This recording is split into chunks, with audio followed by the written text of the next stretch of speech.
राहुल गांधी की भारत जोड़ो न्याय यात्रा पहुंचेगी किशनगंज। राहुल गांधी के आगमन को लेकर कांग्रेस नेताओं में हर्ष का माहौल। सांसद डॉक्टर जावेद आजाद ने औरंगजेब और अकबर से की पीएम मोदी की तुलना। कांग्रेस नेता राहुल गांधी की भारत जोड़ो न्याय यात्रा आगामी 14 जनवरी से शुरू होने वाली है। यात्रा का रूट चार्ट जारी होने के बाद शुक्रवार को किशनगंज कांग्रेस सांसद डॉक्टर जावेद आजाद ने पत्रकार वार्ता कर बताया कि बिहार के 7 जिलों में न्याय यात्रा पहुंचेगी और राहुल गांधी का किशनगंज आगमन होगा। उन्होंने बताया कि फिलहाल तारीख तय नहीं की है कि किस दिन यात्रा का आगमन किशनगंज में होगा। उन्होंने जिले वासियों से न्याय यात्रा में पहुंचने की अपील की है। वहीं उन्होंने प्रधानमंत्री नरेंद्र मोदी की तुलना अकबर और औरंगजेब से करते हुए कहा कि अब भाजपा नहीं सिर्फ मोदी है। उन्होंने कहा कि पहले जिस तरह औरंगजेब बादशाह हुआ करते थे उसी तरह अब सिर्फ मोदी हैं। वहीं उन्होंने श्री राम मंदिर प्राण प्रतिष्ठा समारोह का निमंत्रण मिलने के सवाल पर कहा कि वो इस लायक नहीं है कि उन्हें निमंत्रण मिले। श्री जावेद ने कहा कि 2019 के लोकसभा चुनाव में एनडीए को 39 सीट मिली थी, लेकिन बिहार में इस बार एनडीए का खाता नहीं खुलेगा। डॉक्टर जावेद ने मुख्यमंत्री नीतीश कुमार के फिर से एनडीए में शामिल होने के सवाल पर कहा कि वो उनकी काफी इज्जत करते हैं और सीएम नीतीश कुमार से वो जब भी किसी समस्या को लेकर मुलाकात करते हैं उसका सकारात्मक परिणाम मिलता है। इस मौके पर जिलाध्यक्ष इमाम अली उर्फ चिंटू, सरफराज खान सहित अन्य लोग मौजूद थे। 20 मार्च को जो संपन्न होगा उसका रूट चार्ट कल एआईसीसी के माध्यम से लोगों के बीच रखा गया है। मुझे खुशी है कि 67 डेज़ में लगभग 6700 किलोमीटर का सफ़र तय करेंगे और इसमें 15 स्टेट्स में वो गुज़र के जाएंगे और जिसमें बिहार में करीब 425 किलोमीटर और 7 ज़िला को कवर करेंगे। 7 ज़िला में 4 ज़िला सीमांचल का है, जो हम लोगों के लिए सबसे फ़ख्र की बात है। और उससे भी फ़ख्र की बात हमारे लिए ये है कि लगभग 70 किलोमीटर का जो रास्ता है वो हमारे लोकसभा से गुज़रते हुए बंगाल से आएगा, अररिया में जाएगा, फिर पूर्णिया होते हुए, कटिहार होते हुए, फिर बंगाल जाएगा, फिर घूमते फिरते फिर बिहार होके जाएगा। तो ये रूट चार्ट है और आप लोग को ये के माध्यम से मैं आवाम को भी दावत देना चाहता हूँ। जैसे ही डेट पता चलेगा हम आप लोग के माध्यम से लोगों तक पहुँचाएंगे। और ये जो यात्रा है ये पूरा पैदल यात्रा नहीं है, क्योंकि समय कम है और 6700 किलोमीटर में बीच बीच में कहीं चलेंगे भी, कहीं कहीं पे नुक्कड़ सभा भी होगी उनकी और गाड़ी में लोगों से मिलते हुए वो निकलेंगे। किशनगंज में कितने तारीख को सर आएंगे? वो तारीख मिलते ही हम आपको अवगत कराएंगे। लेकिन ये ज़रूरी है कि हम जितने भी ख़ास करके मेरे पार्लियामेंट्री सेगमेंट के लोग हैं उन लोग से आग्रह करना चाहेंगे कि आप लोग लाखों की तादाद में आएँ। और ये ज़रूरी इसलिए है कि ये सिर्फ मिलने का नहीं, आप में से कुछ लोगों से वो बातें भी करते हैं। जैसे देखा गया है पिछले यात्रा में, वो लोगों की परेशानियों को देखते हुए फिर जहाँ जहाँ उनकी सरकार है या कांग्रेस की सरकार है या महागठबंधन की सरकार है जिसमें कांग्रेस शामिल है, तो उन परेशानियों का जिक्र करते हैं और उसमें सुधार हो उसके तरफ पहल करते हैं। जैसे आपने देखा होगा तेलंगाना में और उससे कबल कर्नाटका में यात्रा के दौरान जो महसूस किया उन्होंने, और उसी पे उन्होंने मशवरा दिया और फिर पार्टी ने ये निर्णय लिया कि भाई ये पॉइंट्स है जिस पे हम लोग सरकार बनेगी तो उस पे हम काम करेंगे। और कांग्रेस का और राहुल जी का जो भी मशवरा होता है, जो भी ऐलान हो जाता है, वो मशवरे के बाद एक्सपर्ट से ओपिनियन लिया जाता है कि सरकार जो राज्य सरकार है कि वो वादों को पूरा कर पाएगी कि नहीं कर पाएगी। उसके बाद फिर घोषणा होती है और सरकार जहाँ जहाँ बना है, आपने देखा होगा कर्नाटका में जितने हमने वादे किए थे सब पूरे किए। तेलंगाना में जितने वादे हमने किए थे वो शुरुआत हो गई पहले ही दिन से। तो ये फ़र्क है राहुल गांधी जी में और हमारे आदरणीय प्रधानमंत्री में। वो जब इलेक्शन होता है हर तरह का वादा करके चले जाते हैं, और जैसे ही इलेक्शन में उनकी सरकार बनती है तो जितने वादे हैं वो भूल जाते हैं, उसका चर्चा भी नहीं करता उसका सरकार। आपने देखा होगा अभी हाल ही में राजस्थान में ये पूछने पे ये पता चला कि भाई सिलेंडर का कीमत कम नहीं हुआ और उसी रेट पे चलेगा। तो उनमें और हम में ये फ़र्क है, और वो तभी फ़र्क होता है जब नेता लोगों के बीच जाता है। वो एक जगह ऑफिस में बैठ के एसी में बैठ के पूरे कंफर्ट से बैठ के लोगों के बीच अपनी बात करेगा तो वो अपनी ही बात सुनेगा।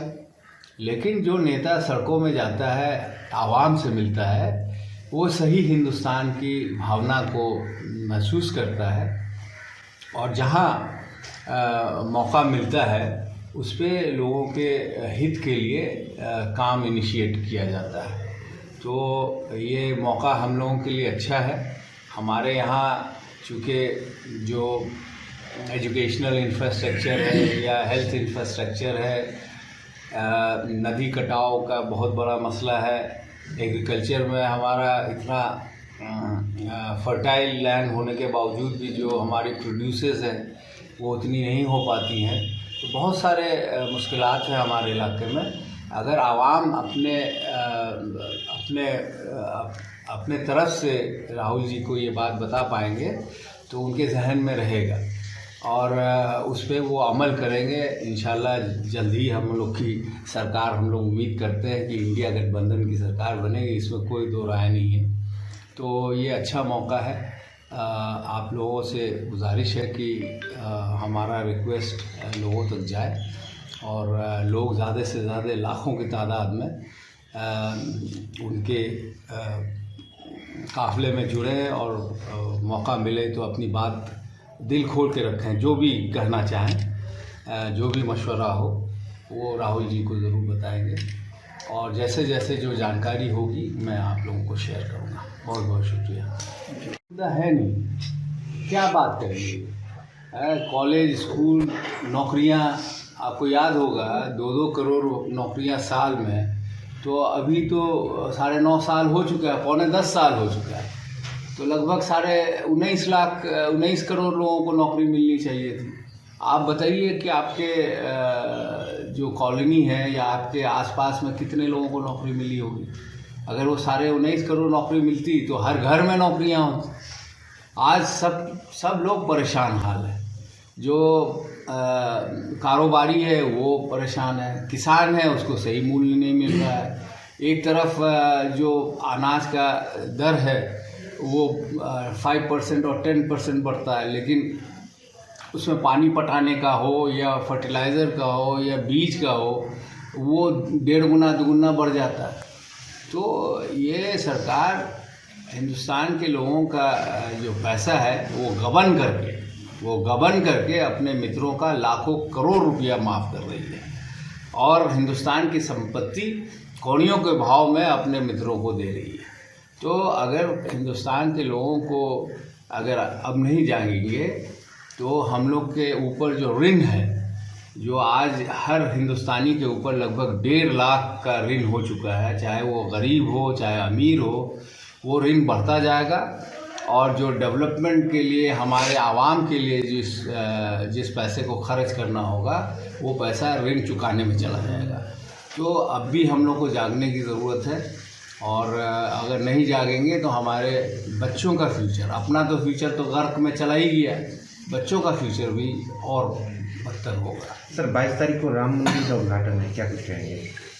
न्यूनतम मिला है। ये आस्था का बात है, और इसमें मेरा या आपका कुछ कहना मुनासिब नहीं होगा। आस्था अपना पर्सनल एक स्पेस है और उसको पर्सनली रखने में बेहतर है। इसको लेकर तो राजनीति किया जा रहा है सर। राजनीति भाई, तो मैं तो कह रहा हूँ कि मोदी जी, अब तो बीजेपी रहा नहीं, बीजेपी तो ख़त्म हो गया। मेरे ख्याल से आरएसएस थोड़ा बहुत बचा होगा, वो भी धीरे धीरे ख़त्म हो जाएगा। अभी तो सिर्फ मोदी है। जैसे पहले औरंगजेब बादशाह हुआ करता था, अकबर बादशाह हुआ करता था, अशोका द ग्रेट हुआ करते थे। अब वो अपने आप को मोदी जी इनके तुलना में काम कर रहे हैं। गरीबों का पैसा अमीरों में, दोस्तों में लुटा रहे हैं जैसे उनका खुद का पैसा हो। तो उनके बारे में जितना कम कहा जाए उतना बेहतर है। हम लोग कोई भी है हिंदुस्तान के नागरिक, हम चाहते हैं पहले अपना परिवार सुख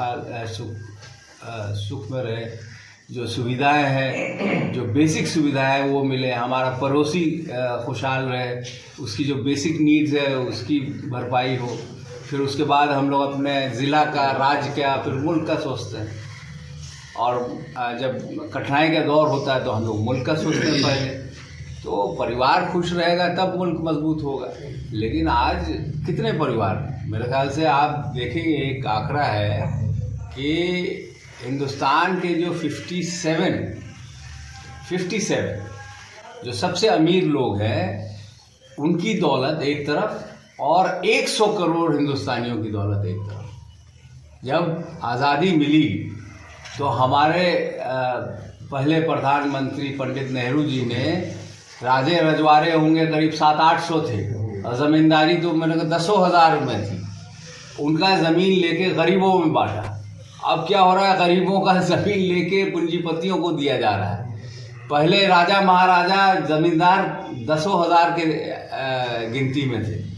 अब मैंने जैसा बताया कि 57 पूंजीपति ऐसे हैं जो 100 करोड़ के आबादी के बराबर दौलत रखते हैं। तो ये तो कहीं के लिए, इस तरह का हिंदुस्तान के लिए हमारे पूर्वज नहीं लड़े थे। तो लड़े थे कि सबकी जो ज़िंदगी है वो बेहतर हो, सबको इक्वल अपॉर्चुनिटीज़ मिले, सबको स्कूल और स्वास्थ्य का सुविधा हो। लेकिन ये देखा गया है कि 9.5 साल में अपनी बात करते हैं और जो आवाम की जो परेशानियां हैं उसको उनका चिंता नहीं है। सर, ये निमंत्रण मिला राम मंदिर के लिए अयोध्या जाने के लिए आप लोगों को, और मिलेगा तो क्या जाएंगे? नहीं भाई, हम लोग उस लायक नहीं है कि हमें निमंत्रण मिले। हम लोग तो सवाल करते हैं कि भाई क्यों पार्लियामेंट हाउस में 2 युवा कूद गए और गैस छोड़ा। हमने जब जवाब मांगा आदरणीय प्रधानमंत्री और गृह मंत्री से तो हम लोग को तो सस्पेंड कर दिया। तो हम लोग की हैसियत क्या है? हम लोग मतलब पार्लियामेंटेरियन कुछ नहीं है। पार्लियामेंटेरियन को किसने बनाया? आपने बनाया।